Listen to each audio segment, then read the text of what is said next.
అందరికీ జై భీమ్. నేను Rajesh Mahasena. Welcome to Mahasena media. Vallabhaneni వంశీని ఆంధ్ర పోలీసులు అరెస్ట్ చేసి ఆయన తీసుకొస్తా ఉంటే చాలామంది వైసీపీ నుంచి వచ్చిన నాయకులు ఇక్కడికి ఆ పోలీస్ స్టేషన్ దగ్గరికి వెళ్ళి చాలా నీతి కబుర్లు రకరకాల మాటలు మాట్లాడుతున్నారండి. అయితే వీళ్ళందరూ వైసీపీ వాళ్ళకి ఇందులో సంబంధం లేదు. మీరు కాళ్ళు దొక్కేసుకోకండి. ఎందుకంటే వల్లభనేని వంశీ అనే వ్యక్తి తన పుట్టుపూర్వత్రాలు కానీ తన రాజకీయ జీవితం కానీ వైసీపీలో కాదు. తనకు జీవితం ఇచ్చిందే తెలుగుదేశం పార్టీ. అలాంటి తెలుగుదేశం పార్టీకి ఆయన ఏమన్నాడో మర్చిపోయినట్టున్నారండి. ఎవరండి ఇంతకీ వల్లభనేని వంశీ గారు అంటే ఎవరండి? వల్లభనేని వంశీ మోహన్ గారు ఈయన పేరు. ఏమండి ఈయన జననం విద్యాభ్యాసం ఎన్ని వదిలేసి రాజకీయ జీవితం చూడండి. వల్లభనేని వంశీ మోహన్ 2014లో జరిగిన అసెంబ్లీ ఎన్నికల్లో టీడీపీ అభ్యర్థిగా తన సమీప ప్రత్యర్థి వైసీపీ అభ్యర్థి దుట్ట రామచంద్రరావుపై 9,400 ఓట్లతో గెలిచి తొలిసారి ఎమ్మెల్యేగా అసెంబ్లీకి ఎన్నికయ్యారు. అంటే మొట్టమొదట అతనికి రాజకీయ భిక్ష పెట్టింది తెలుగుదేశం పార్టీ. 2014లో నారా చంద్రబాబు నాయుడు గారి నాయకత్వం. నారా చంద్రబాబు నాయుడు గారి నాయకత్వంలో వంశీ నువ్వు చదువుకున్నావు కదా, రా నీకు టికెట్ ఇస్తానని చెప్పి ఆయన పిలిచి ఎమ్మెల్యే టికెట్ ఇచ్చి అక్కడ ఉన్న టీడీపీ క్యాడర్ అందరూ కష్టపడి తిరిగి ఆయన గెలిపిస్తే ఆయన తెలుగుదేశం పార్టీకి ఇచ్చిన బహుమతి ఏంటో మీకు చూపిస్తాను నేను. ఆయన 2019లో జరిగిన అసెంబ్లీ ఎన్నికల్లో కూడా టీడీపీ అభ్యర్థిగా పోటీ చేసి తన సమీప ప్రత్యర్థి అయిన వైసీపీ అభ్యర్థి యార్లగడ్డ వెంకటరావుపై 838 ఓట్లతో రెండోసారి కూడా నెగ్గాడు. అంటే 2019 ఎలక్షన్ జగన్మోహన్ రెడ్డి గారి సునామీ గాలి. ఆ గాలిలో కూడా గన్నవరం తెలుగుదేశం కార్యకర్తలు ఈ వల్లభనేని వంశీని నెగ్గించారు. తెలుగుదేశం పార్టీ చంద్రబాబు నాయుడు గారి ఆదేశాల మేరకు ఒక సామాన్యుడు వెటర్నరీ డాక్టర్ అంటే ఇతను ఒక వెటర్నరీ డాక్టర్ను పిలిచి ఇంత లైఫ్ ఇచ్చిన తెలుగుదేశం పార్టీని చంద్రబాబు నాయుడు గారిని లోకేష్ గారిని అతను ఎంత గౌరవించాలండి? తన ఏదైతే గన్నవరం నియోజకవర్గం ఉందో ఆ గన్నవరం నియోజకవర్గానికి సేవ చేసే నాకు ఈ భాగ్యం కల్పించారండి. ఒక సామాన్యుడిని ఒక చదువుకున్నానని చెప్పి నన్ను ఇక్కడ దాకా తీసుకెళ్ళారు మీరని ఎంత రుణపడి ఉండాలి వాళ్ళకి? పోనీ వాళ్ళకి రుణపడి ఉండొద్దు. పోనీ గెలిచిన తర్వాత కనీసం ఎథిక్స్ అన్న మెయింటైన్ చేయాలి కదా. ఇతని మాటలు ఎలా ఉన్నాయి చూడండి ఒకసారి. ఈవేళ జగన్మోహన్ రెడ్డి గారు వైసీపీ వెనకాలో ఆయన తిరిగాడంటే ఊరికే తిరగలే. 30 సంవత్సరాల దాకా జగన్మోహన్ రెడ్డి అధికారంలో ఉంటాడేమో, అతనితో పాటు ఉంటే ఏమో డబ్బులు సంపాదించుకోవాలని అతను జగన్ గారే వచ్చాడు తప్ప అలా రాజకీయ భవిష్యత్తు ఇచ్చిన తెలుగుదేశం పార్టీని వదిలి ఇటువైపు రావడానికి కారణం వల్ల ఇక తెలుగుదేశం పార్టీ నాశనం అయిపోయింది. ఇక ఎప్పటికీ గెలవదు అనుకున్నాడు పాపం పిల్లడు. ఇలాంటి పిల్లలు చాలామంది ఉన్నారు. గెలవదు అనుకున్న తర్వాత అప్పుడు జగన్మోహన్ రెడ్డి అంతకుముందు జగన్మోహన్ రెడ్డిని కూడా తిట్టాడు ఈయన. జగన్మోహన్ రెడ్డి గారిని భారతీ రెడ్డి గారిని ఘోరంగా మాట్లాడిన వ్యక్తి అతను. జగన్మోహన్ రెడ్డి గారు నోరు హద్దులో పెట్టుకుని మాట్లాడితే మంచిది. నేను చాలా సీరియస్గా చెప్తా ఉన్నా. ఇంత విలువలు దిగజారిపోయిన వ్యక్తి రాజకీయాల్లో శాసనసభ్యుడిగా కూడా పనికిరాడు. ప్రతిపక్ష నేతగానే కాదు, అతను వార్డు మెంబర్గా కూడా పనికిరాడు. అతను నమ్ముకున్న వాళ్ళందరూ కూడా ఒక సంవత్సరం తర్వాత వాళ్ళందరికీ ఆయన ఎటుపోతాడో, ఏ తిహార్ జైలుకు పోతాడో, ఇంకే జైలుకు పోతాడో, వీళ్ళే జైలుకు పోతారో అనేది కూడా చరిత్రే చెబుతుంది. మీరు ఎట్లాగూ జైలు పాలయ్యారు. మీరు ఎట్లాగూ ప్రతి శుక్రవారం జైలుకి వెళ్లాల్సిందే. కనీసం మీ భార్య భారతి గారినన్నా జైలుకు వెళ్లకుండా సాక్షి పేపర్ తరపున పరువు నష్టం దావాలి కోర్టుకు. భార్యల విషయాన్ని పబ్లిక్లో మాట్లాడే వ్యక్తిన ఇప్పుడు నారా చంద్రబాబు నాయుడు గారి భార్య భువనేశ్వరం ఏదో అన్నారు, బాగా అనేసాడు అని చెప్పి చంకలు గుద్దుకుని వైసీపీ వాళ్ళకి చెప్తున్నాను నేను. ఇది జగన్మోహన్ రెడ్డి గారి భార్య గారిని కూడా పబ్లిక్లో బయటకు తీసుకొచ్చిన వ్యక్తి. అంటే భార్యల విషయాల్ని, ఇంట్లో ఉన్న పర్సనల్స్ని బయట మాట్లాడే స్టైల్ ఎత్తుంది. ఇవాళ ఎవరెవరైతే మీరు సపోర్ట్ చేస్తున్నారో ఒకసారి ఆలోచించుకోండి. తిరగకుండా గౌరవంగా మీ భాగస్వామి పట్ల ఏ గౌరవం ఉన్నా కూడా హుందాగా మాట్లాడితే బాగుంటుంది. లేకపోతే తర్వాత వేసే పరువు నష్టం దావాలకు కూడా మీరు తిరగాల్సి ఉంటుంది. ముఖ్యమంత్రి అవడం సంగతి తర్వాత వెళ్ళి జైలు బోన్లో కూర్చోవాల్సి ఉంటుంది. ఎప్పటికైనా కూడా ఓ సంస్కారం నేర్చుకొని విజ్ఞత గల రాజకీయ నేతగా హుందాతనంతో మీరు నిజమైన ఆరోపణ చేయండి, నిజమైన సవాల్ చేయండి, స్వీకరిస్తాను. నేను సవాల్ చేస్తాను, పోను నువ్వు స్వీకరించు. దాని మీద ఎంక్వైరీ చేయండి. దాంట్లో మీరు చెప్పింది వాస్తవం అయితే నేను 24 గంటల్లో రాజీనామా చేస్తా. నా దగ్గర పూర్తి వివరాలు ఉన్నాయి. మీరు ఏ టైప్ ఆఫ్ విచారణకు ఆదేశించినా కూడా బ్రహ్మలింగం చెరువు మీద మీకు అత్యంత ఇష్టమైనటువంటి సిబిఐని పెట్టచ్చు. మీకు అర్థమైంది కదండి. ఇప్పుడు అన్ని మాటలు మాట్లాడాడు జగన్మోహన్ రెడ్డి గారి మీద. మరి ఏం మారిపోయిందని వెంటనే చంద్రబాబు నాయుడు గారిని తిట్టుకుంటూ మళ్ళీ జగన్ గారి దగ్గర చేరాడు. మరి ఇవాళ వైసీపీ మాట్లాడాడని మీరు కంగారు పడితే 2 సార్లు ఎమ్మెల్యే చేసిన పార్టీనే ఈయన ఎలా మాట్లాడాడు చూడండి. ఇతనికి రేపు పొద్దున జగన్ ఎలా మాట్లాడడం అన్న పెద్ద విషయమా? జగన్మోహన్ రెడ్డి ఎలాగంటే ఏమన్నా మీకు గ్యారంటీ ఏమైనా ఉందా? బాండ్ పేపర్ ఏమైనా రాసిచ్చాడా? నేనేం మాట్లాడాడు వినండి ఒకసారి. ఆయన ఆర్గనైజ్డ్ క్రైమ్ నడుపుతాడు. అంటే వ్యవస్థీకృత నేరాలకు అధ్యక్షుడు చంద్రబాబు నాయుడు.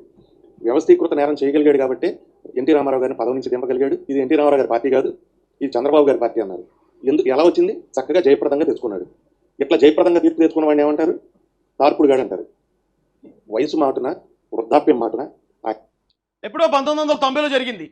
చంద్రబాబు నాయుడు గారు తెలుగుదేశం పార్టీని లక్ష్మీపార్వతి కారణంగా తెలుగుదేశం పార్టీని కాపాడడానికి చంద్రబాబు నాయుడు గారు తీసుకున్నాను. ఎప్పుడో 90లో. ఇతను 2019 తర్వాత చెప్తున్నాడు అలా చేయటాన్ని తార్పుడుగాడు అంటారట. ఆ పెద్ద ఆయన్ని పట్టుకుని పిలిచి ఎమ్మెల్యే సీట్ ఇస్తేని. ఆహా, అలాగా వంశీ. మరి అవన్నీ తెలుసు కూడా ఆ పార్టీలో చేరి 14లోను 19లోను ఆ పార్టీ కార్యకర్తల దయాదాక్షిణ్యాలతో ఎమ్మెల్యే అయిన ఏమంటారు మరి? నువ్వు అది కూడా చెప్పాల్సింది కదా ఇక్కడ. నేను చెప్తును, కాకపోతే ఇప్పుడు అధికారంలో లేరు కాబట్టి నేను ఏదో మాట్లాడినట్టు ఉంటుందని నీకు రెస్పెక్ట్ ఇచ్చే మాట్లాడుతున్నాను నేను. ఇప్పుడు చంద్రబాబు నాయుడు గారిని అనాల్సిన మాట అండి, వేళ చంద్రబాబు నాయుడు గారిని అన్నాడు ఎంత మాట. 2 సార్లు ఎమ్మెల్యే చేస్తే ఇంకా జగన్మోహన్ రెడ్డి గారు అతను ఏమీ చేయలేదు, ఏ పదవి ఇవ్వలేదు. జగన్మోహన్ రెడ్డిని అంట నమ్ముతారా ఎవరైనా ఇలాంటి వాళ్ళే? ఆయన చంద్రబాబు నాయుడు గారు ఉన్నతమని మాట్లాడుతున్నాడు కానీ ఆయన జీవితంలో చేసిన పాపాలన్నీ పండినాయి. మీరు మీ వయసు మీద పడింది కాబట్టి మీరు ఉన్నతనమైన ఎన్ని మాట్లాడినా మీరు మేకతోలు కప్పుకున్న గుంటనక్క. చంద్రబాబు నాయుడు గారు అధికారం పోయిందన్న దుగ్ధతో ఇంకో 2-3 ఏళ్ళు ఆగలేక తన కొడుకుని ప్రయోజకుని చేయలేక ఆడేమో పప్పు గుర్తు అయిపోయాడు. ఆ లోకేష్ అనేవాడు, ఆడికి మీటర్ లేదు, మోటార్ లేదు, మ్యాటర్ లేదు, ఏమీ లేదు. కాబట్టి ఎన్ని జాకీలు క్రేన్లు రాడ్లు పెట్టి హైదరాబాద్ నుంచి వార్తలు రాయించి మా కుల పెద్దలందరినీ సమావేశపరిచి నా కొడుకును ముఖ్యమంత్రి చేయండి, నన్ను ప్రధానమంత్రి చేయండి, నా కొడుకును ముఖ్యమంత్రి చేయండి, నన్ను ప్రధానమంత్రి చేయండి అని ఎన్నికలకు ముందు చేసిందంతా చూశాం కదా. ఇప్పుడు కూడా అదే, తన కొడుకుని ప్రజలు ఆమోదించలేదు. హార్డ్ కోర్ వైసీపీ నాయకులు కూడా ఇలా మాట్లాడలేదండి. నిజంగా కమ్మకులస్తుల్ని ఎవరెవరైతే శత్రువులుగా చూసే సామాజిక వర్గాలు ఉన్నాయో ఆ సామాజిక వర్గాల వ్యక్తులకు కూడా చంద్రబాబు నాయుడు గారిని ఎంత దారుణంగా మాట్లాడడానికి మనసొప్పలేదు. లోకేష్ గారిని ఎంత పర్సనల్గా టార్గెట్ చేయడానికి. నిజంగా లోకేష్ గారి మీద అప్పుడు జరిగిన ట్రోలింగ్ ఆ పదాలు ఏమైతే ఉన్నాయో అవన్నీ ఇతను సృష్టించినాయే. పోనీ ఏమన్నా శత్రువా? పోనీ చంద్రబాబు నాయుడు గారు లోకేష్ గారు ఎప్పుడైనా ఇతను ఏమైనా అన్నారా? ఇతను ఏమైనా కొట్టారా, లేకపోతే ఏమైనా కేసుల్లో పెట్టారా, లేకపోతే ఏమైనా దాడి చేయించారా? ఏమీ లేదు. కేవలం కారణం ఏంటంటే తెలుగుదేశం పార్టీ అయిపోతుంది, జగన్మోహన్ రెడ్డి గారు 30 సంవత్సరాలు ఉంటానంటున్నారు, ఇప్పుడే మనం ఈ పడవలోంచి ఆ పడవలో దూకేయాలి. పోనీ దూకే, నిన్నెవడొద్దన్నాడు? దూకేసిన తర్వాత ఇప్పుడు జగన్మోహన్ రెడ్డి గారి దృష్టిలో నేను పడాలంటే ఇగో చంద్రబాబు నాయుడు గారి దగ్గర, ఎందుకంటే మరి ఆయన దగ్గర పెట్టుకున్నాడు కదా, ఏదో చదువుకున్నవాడనో లేకపోతే తెలివైనవాడనో ఏదో కారణాలతో దగ్గర పెట్టుకున్నాడు కదా. అవన్నీ చూసి ఇప్పుడు చంద్రబాబు నాయుడు గారి రహస్యాలన్నీ చెప్పెత్తే, లేకపోతే చంద్రబాబు నాయుడు గారిని కించపరుస్తూ మాట్లాడేస్తే నేను జగన్మోహన్ రెడ్డి గారి దగ్గర మార్కులు తెచ్చుకోవచ్చు, ఆయన దగ్గర అవకాశాలు పొందొచ్చనే ఒక నీచమైన ఆలోచన అంతే ఇది. ఇప్పుడు ఇతను ఎప్పుడైతే కూటమి ప్రభుత్వం వచ్చిందో హైదరాబాద్ పోయాడు. హైదరాబాద్లో దాక్కున్నాడు ఆల్మోస్ట్. ఒక ఎమ్మెల్యే ఇక్కడ ఉన్న కార్యకర్తలని క్యాడర్ని వదిలేసి హైదరాబాద్ పోతాడా? ఎందుకు అంత పర్సనల్గా టార్గెట్ చేయాల్సిన అవసరం ఎందుకు? అరే ఆ పెద్దిరెడ్డి రామచంద్రారెడ్డి గారు ఎంత దారుణంగా మాట్లాడలేదు, ఆ శ్రీకాంత్ రెడ్డి ఎంత దారుణంగా మాట్లాడలేదు, ఆ కేతిరెడ్డి వెంకటరామరెడ్డి ఎంత ఘోరంగా మాట్లాడలేదు, అవినాష్ రెడ్డి ఎంత దారుణంగా మాట్లాడలేదు, జగన్మోహన్ రెడ్డి ఎంత దారుణంగా నీకేంటి పని? నీకేంటి నోటు దోల? నీ నోటు దోల నిన్ను ఇక్కడ తీసుకొచ్చింది వేళ. ఎవడన్నా ఎందుకు జాలి పడతాడండి? ఓ తెలుగుదేశం కార్యకర్తగా మాకే నిన్న కాక మన పార్టీలో చేరిన వాళ్ళు మాకే బాధ అనిపించిందండి వల్లభనేని వంశీ మాటలో. అదేంటండి ఎంత దారుణంగా? ఇప్పుడు మేమేమి చంద్రబాబు నాయుడు గారి కులస్తులం కాదు, అయినా కూడా ఆయన నాయకత్వం మీద నమ్మకం. ఆయన ఏదో రాష్ట్రాన్ని బాగు చేస్తాడు, ఇంతకుముందు బాగు చేశాడు, అలా బాగు చేస్తాడని నమ్మకంతో మాలాంటి వాళ్ళమే ఏ పదవి లేకపోయినా ఏమి లేకపోయినా మాలాంటి ఎంతోమంది కార్యకర్తలు ఆ పార్టీ కోసం పనిచేస్తూ ఉంటే అదే సామాజిక వర్గంలో ఉండి ఆ సామాజిక వర్గంలో మరి ఆ వాదతో మరొక అర్హతో అదే పార్టీలో 2 సార్లు ఎమ్మెల్యేగా గుర్తింపు తెచ్చుకొని ఇదా చేయాల్సిన పని. అంటే ఇతను అరెస్ట్ చేస్తుంటే కొద్దిమంది మీడియా ముందు కొంచెం మాట్లాడుతున్నారా? ముందు ఇతని నిజ స్వరూపం చూడండి ఒకసారి. భయంతో ఈ సామ్రాజ్యం కుప్పకూలిపోతుందేమో అనే భయంతో ఆయన ఈ పనులన్నీ చేస్తా ఉన్నాడు. ఖచ్చితంగా లోకేష్ అనేవాడు చంద్రబాబు నాయుడు గారి తదనంతరం పాలు పెరుగు తోటకూర అమ్ముకొని బతకాల్సినాడే. ఆడు దేనికి పనికిరాడు, ప్రజలు ఆమోదించరు. వాళ్ళకి ఇంకా ఆప్షన్ ఏముంది? లోకేష్ విమర్శించాను, చంద్రబాబు నాయుడు ఇంకేం చేయగలడు? పళ్ళు పడపట్టిన వస్తాడా? ముసలు పళ్ళు ఊడిపోతాయి. ఇక్కడ దాకా సౌండ్ వస్తుందా? ఏం చేస్తారు చంద్రబాబు నాయుడు తోక. ఇప్పుడు వల్లభనేని వంశీ ముసలోడు అవడా? ఆయన ముసలోడట, ఆయన పళ్ళు ఊడిపోతాడట, రేపు మాపు చచ్చిపోతాడట. లోకేష్ గారు పాలు పెరుగు తోటకూర ఇలాంటి ఇది రాజకీయమా? రాజకీయ ప్రత్యర్థులు చేసే విమర్శలు ఎలా ఉంటాయా? ఇలాంటి మాటలు మాట్లాడిన వ్యక్తి వల్లభనేని వంశీ అంటే.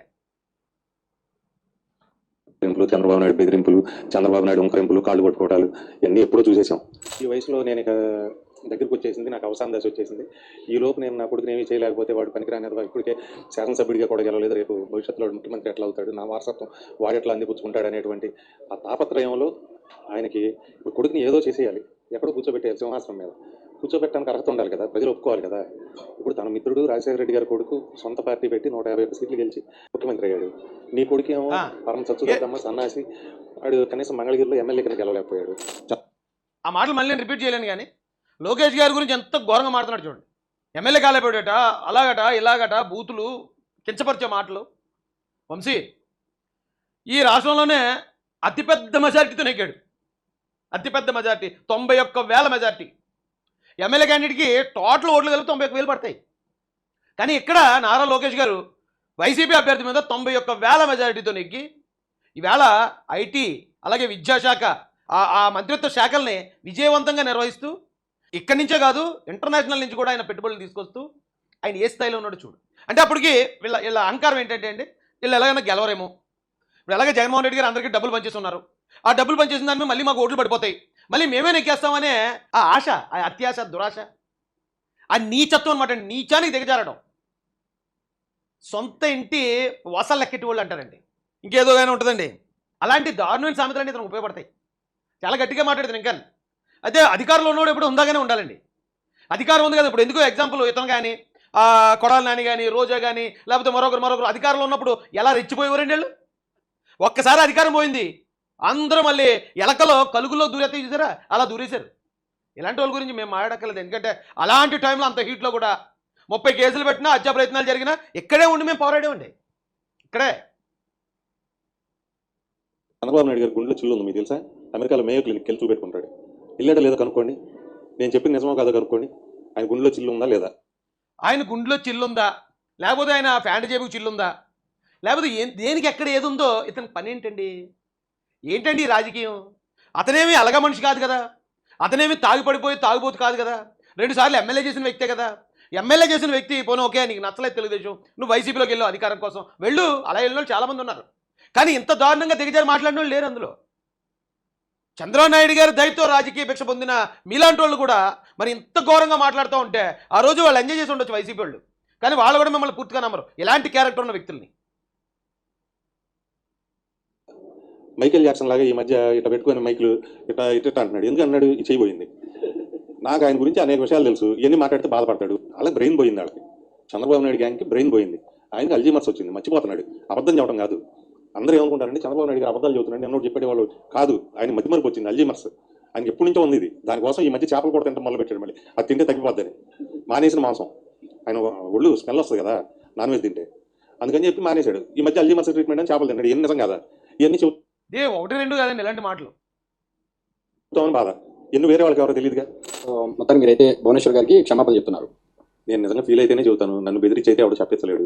ఆడెవడో వనభోజనాల్లో బెదిరించాడని, లేకపోతే సుపారీలు ఇస్తామని, కౌన్ కిస్క కొట్టంగాలని, ఈ ఉడతూపులాలని, లేకపోతే ఈ తాటేకి చొప్పులని చాలా మందిని చూసాం రాజకీయ జీవితంలో. వాళ్ళకి భయపడటం అవన్నీ జరగవు. మేమేం చేతులు ముడుచు కూర్చోలే. వాళ్ళు ఏదైనా సవాలంటే దానికి బస్తీ మీద సవాలే. చంద్రబాబు నాయుడు గారు ఏంటంటే ఎప్పుడు కూడా పొంగల్ మళ్ళీ కబుర్లు చెబుతూ ఉంటాడు. అంటే నేను లేస్తే మగాని కాదు, నేను అది పీపుతా, ఇది పీపుతా, అది కత్తిరిస్తా, ఇది కత్తిరిస్తా, నేను అది చేసా అని చెప్పి మగన్న శబ్దాలు చేస్తూ ఉంటాడు. నేను ఏం చేసినా చెల్లుతుంది, ఎదురొస్తే ఎవరైనా చంపేస్తానని విరవీకి ఆ అధికార దుర్మదంతో బతికి, ఆ తర్వాత అలిపిరిలో నక్సలైట్లు క్లేమర్ మైన్ పెడితే, ఆ తర్వాత రాత్రిపూట నిద్రలేచి ఇంట్లో ఏదన్నా పళ్ళెమో గ్లాసో స్పూనో నేల మీద పొరపాటును పడితే ఆ సౌండ్కి లేచి పెద్ద పెద్ద అరుపులు అమ్మో బాంబు అని అరిచిన సంగతి. అలిపిరిలో బాంబు దాడి మీ అందరికీ తెలిసిందే అండి. ఇప్పుడు జనరేషన్ తెలియపోవచ్చు. చంద్రబాబు నాయుడు గారి కారు కింద ఆ ల్యాండ్ మైన్ పెడితే మావోయిస్టులు కారు 20 అడుగులు పైకి లేచిపోయింది. అప్పుడు కారులో ఉన్నారు చంద్రబాబు నాయుడు గారు. కింద బ్లాస్టింగ్ మంటలో, ఆ మంటలతో కారు పైకి లేచిపోయి మళ్ళీ అక్కడి నుంచి నేలపడింది. అప్పుడు కూడా డోర్ తీసుకుని ఆయన మొత్తం ఒళ్ళంతా రక్తసిక్తం అయిపోయింది. ఆ రోజున ఆయన నడుచుకుంటూనే వెళ్ళిపోయాడు. ఆయనే పడిపోయినట్టు చచ్చిపోయినట్టు యాక్ట్ చేయలేదు. అప్పటికప్పుడు స్ట్రక్చర్లో చేసే, లేకపోతే ఇంకొక అంబులెన్స్లో వచ్చి ఆయన తీసుకెళ్ళలేదు. మామూలుగా లేచి చక్కగా ఆయన నడుచుకుంటూ వెళ్ళాడు. అంత ధైర్యవంతుడు. అరే నేను రాజకీయాల్లో ఉంటే నన్ను ఇంత దారుణంగా చంపేయాలని చూస్తున్నారని రాజకీయాలు వదిలేసి పోలేదండి. ఆయన అప్పటి నుంచి కూడా రాజకీయాల్లో కొనసాగుతున్నాడు. ప్రజలకు ఏం చేయాలో ఆయన చేయాలనుకున్నది ఆయన చేసుకుంటూ వెళ్తున్నాడు. ఒక్కడికి కూడా వెనకేలే. దాన్ని ఈయన ఎటకారం చేస్తున్నాడు. గ్లాస్ పడినా సరే బాంబు అని అడిచి చూడని అంటే ఆయన అంత చులకనపరచటం అండి. చులకనపరిచి ఆయన మొత్తానికి ఈ రాష్ట్ర ప్రజల్లో ఆయన మీద ఉన్న నమ్మకాన్ని చంపేద్దామని ప్రయత్నించాడు ఇతను. కానీ కూటమి ప్రభుత్వాలు ఇన్ని కబుర్లు చెప్పాడు కదా. అబ్బాయి నేను చాలా మందిని చూసాను రాజకీయాలు, చాలా ఇలాంటి వాళ్ళని ఉడతోపులు చాలా చూసాను అన్నారు కదా. మరి ఉడతలాగా వెళ్ళి ఎక్కడ మైహోం పూజలో ఎందుకు దూరేశారు మీరు? ఏమంటే వంశీ గారు, ఇప్పుడు మీతో పాటు గెలిచిన వాళ్ళు, మీతో పాటు ఓడిపోయిన వాళ్ళు చాలామంది వైసీపీ నాయకులు ఇక్కడే ఉన్నారు కదా. వాళ్ళంతా కార్యకర్తలకు అండగానే ఉన్నారు కదా. ఏమైనా కేసులు అయితే, లేకపోతే వాళ్ళు చేసిన తప్పులకి ఏదైనా పనిష్మెంట్లు వస్తే సరే దాన్ని ఎదుర్కొంటూనే కార్యకర్తలకు అండగా ఉన్నారు కదా వాళ్ళంతా. కానీ మీరు ఒకలే ఎందుకు మరి ఉడతలాగా వెళ్ళి మైహోం పూజలో దూరారు? ఇంత చిన్నదానికే భయపడే మీరు ప్రాణాపాయం నుంచి బయటపడిన నారా చంద్రబాబు నాయుడు గారి ధైర్యానికి మీరు వంకలు పెడుతూ మాట్లాడటం ఎంత నీచంగా ఉందండి నేను చెప్పలేనండి. అదే పరిస్థితి. దీని గురించి ఎవరైతే వైసీపీ వాళ్ళు ఎవరు కంగారు పడిపోతున్న వాళ్ళు ఎవరైతే ఉన్నారో వల్లభనేని వంశీ ఉంటే ఏదో రోజు జగన్మోహన్ రెడ్డి చరిత్ర కూడా అలాగే కూర్చుని చెప్పేస్తాడు. మీరు ఆలోచించుకోండి. ఒకవేళ మీరు చెప్తే ఆయన తిట్టాడా, ఆయన తిట్టడం వల్ల మీరు ఆయన కలుపుకున్నారా, ఏదైనా కావచ్చు. కానీ రాజకీయాలు అంటే ఒక పద్ధతి ఉండాలి.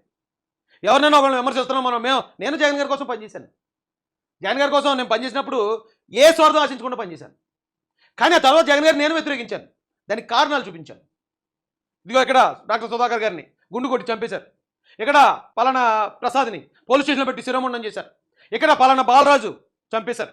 పలానా చోట ఇదిగో ఇక్కడ ఆస్తులు అన్యాక్రాంతం అయిపోతున్నాయి, ఎస్సీ పథకాలు నిర్వీర్యం అయిపోతున్నాయి. ఒకటి ఒకటి ఒకటి ఒకటి చూపించుకుంటూ అప్పుడు మేము ఆ ప్రభుత్వానికి ఎదురు తిరిగాం తప్ప, ఆ ప్రభుత్వంలో ఉండగానే అరే ఈ ప్రభుత్వం ఓడిపోయేలాగా ఉందని ఇంకో దాంట్లో జంప్ చేయలే. ఇప్పుడు దాకా మేము చేరిన ప్రతి పార్టీ ప్రతిపక్షంలో ఉన్నప్పుడే చేరాం. అధికారంలోకి వచ్చాక లేకపోతే అధికారంలో ఉన్న పార్టీల దగ్గరికి వెళ్ళిపోయి ఇది చేయటం మాకు ఎప్పుడు అలవాట్లేదు. అప్పుడు జగన్మోహన్ రెడ్డి గారు ప్రతిపక్షంలో ఉన్నప్పుడే ఆయన కోసం పనిచేసాం. తర్వాత తెలుగుదేశం పార్టీ ప్రతిపక్షంలో ఉన్నప్పుడే ఆ పార్టీ వైపు నిలబడడం, ఆ పార్టీ కోసం పనిచేసాం. అంటే ఒకవేళ ఎవరైనా విమర్శించాలన్నప్పుడు విమర్శించవచ్చు, తప్పు లేదు. కానీ కారణం ఉండాలి. మన స్వార్థమే కారణం అవ్వకూడదు. మనం బాగుండాలని భవిష్యత్తు ఇచ్చిన చంద్రబాబు నాయుడు గారిని, లోకేష్ గారిని ఇక నేలకేసి బాధెత్తారా, చులకం చేసేస్తారా? అరే మనోడు కదా అని పక్కన పెట్టుకుంటే వాళ్ళ ఇంట్లో ఏం జరుగుతుంది, వాళ్ళ చొక్కాకు సిల్లు ఎక్కడ, ప్యాంటు సిల్లు ఎక్కడ, ఇవి కూడా చెప్తారు బయటకు వచ్చి మీడియాలో. కరెక్ట్ కాదండి.